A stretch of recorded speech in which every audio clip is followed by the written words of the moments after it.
আমি নাটোর থেকে এসেছি। আমাদের প্রিয় নেতা রুহুল কুদ্দুস তালুকদার দুলু সাহেবের পক্ষ থেকে সারা দেশে প্রোগ্রামগুলো করি এবং ঢাকাতে আসা আমাদের গণতন্ত্রের মা আগামী দিনের হচ্ছে রাষ্ট্রনায়ক তারেক রহমান বাংলাদেশের মাটিতে 18 বছর পর হলো আসছে।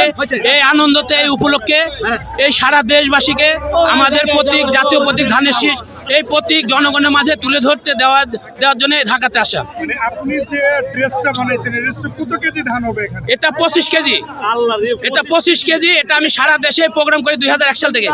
এই প্রোগ্রাম করার কারণে অনেকবার মায়ের খাইছি, জেল খাটছি। আমার প্রিয় নেতা রুহুল কুদ্দুস তালুকদার দুলু সাহেব সে আমাকে একাধিকবার জেল থেকে বাইর করেছে এবং আগামী দিনে দেশবাসীর কাছে প্রত্যাশা এবং উপর আল্লাহর কাছে প্রত্যাশা তিনটা, আমাদের প্রিয় নেত্রী যেন বেঁচে থাকে, আমাদের আগামী দিনের রাষ্ট্রনায়ক তারেক রহমানের প্রধানমন্ত্রী হিসেবে দেখতে চাই, আমাদের নাটোরের গণমানুষের নেতা রুহুল কুদ্দুস তালুকদার দুলু সাহেবকে আগামী দিনে সারা বাংলাদেশে ফুলমন্ত্রী হিসেবে দেখতে চাই।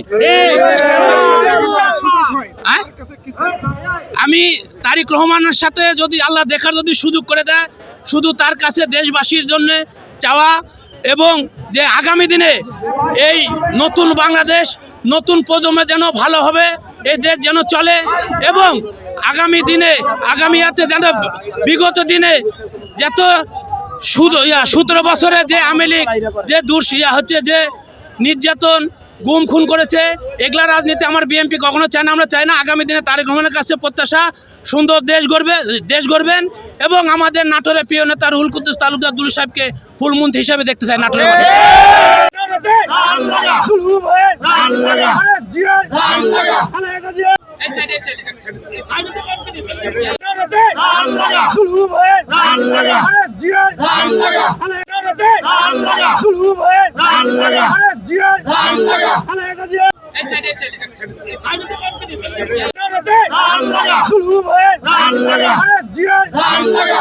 Allah